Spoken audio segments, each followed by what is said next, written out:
here is the latest news from batshit bonkers Britain.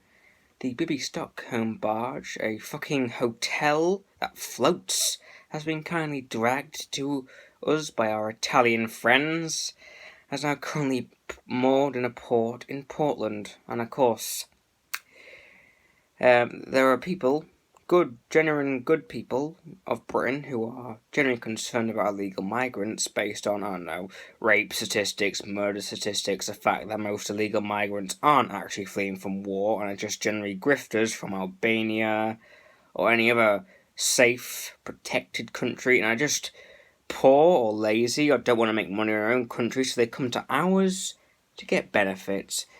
And so these people protest rightly, as is their right, against the Bibi Stockholm barge. And of course, counter-protests launched by lefties who live in the most gated, suburban, leafy paradises anyone can ever dream of, that do not suffer from cultural enrichment. They, of course, showed up in numbers to protest this little floating hotel, which the Tory government will gladly house a bunch of grifters on, but will say no thank you when, I don't know, the homeless complain about that they're being treated worse than illegal migrants, you know. But of course, anything for the illegal migrants. You let a homeless veteran freeze on the streets, but you give a fucking Albanian fucking room on a floating hotel. You give him bed sheets, warm food, fucking gymnasium. I can't believe some of the stuff that's actually on the Bibi Stockholm. They say it's a prison. It's anything but. There's, swimming pools, stuff like that. A fucking snooker room, I bet.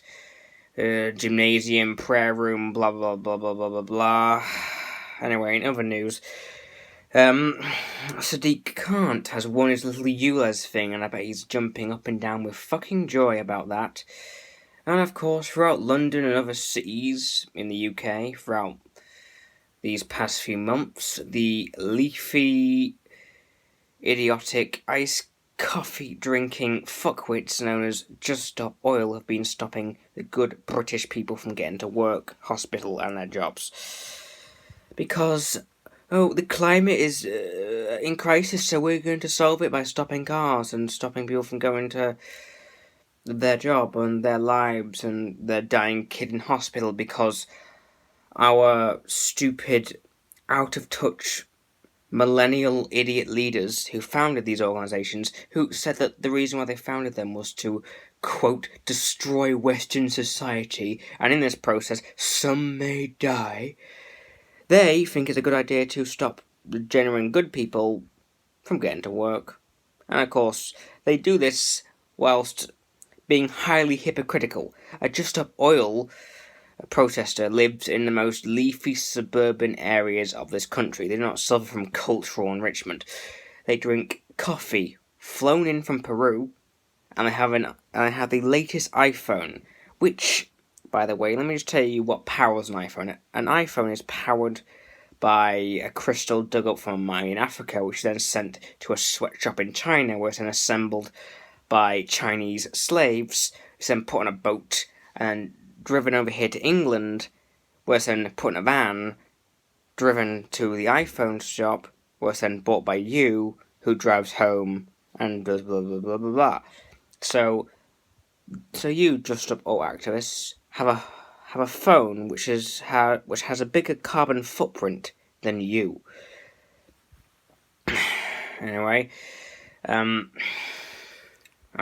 wonky house, basically an iconic pub in the West Midlands, was destroyed. It allegedly caught on fire in an alleged accident, and it was bulldozed the very next day. I don't know what I said allegedly, sorry, but anyway, this follows a string of similar things that have been happening all across the UK, and in mostly areas of the UK which suffer from the glorious cultural enrichment, if you know what I mean. the people who buy these pubs to turn it into houses and blocks and stuff are generally people who aren't British and are part of a foreign religion. To them, it's just a old building, but to us, it's not an old building. It's a fucking community. It's a place where the entire town, village, city meets up to have a pint and have a good time. Of course, to a foreigner, it's nothing. And so when they see that they can't knock it down and build a bunch of flats for all their aunties and uncles back in Pakistan, they immediately say, hey, wouldn't it be very convenient if it suddenly caught on fire? Then we could say, oh, it's too damaged. We're going to have to bulldoze it. And then that same thing happens, and they bulldoze it. And yeah, that is the same thing that happens all across the UK in culturally enriched areas, and the government does nothing to stop this. Because this is basically arson, and destroying listed buildings, and buildings that are of significant importance to the local community, but they don't care. As long as they get cheap workers and have the religion of peace happy, then they don't care. Of course they don't care. They don't care about us. Anyway, a paedophile in the BBC was caught. Another one.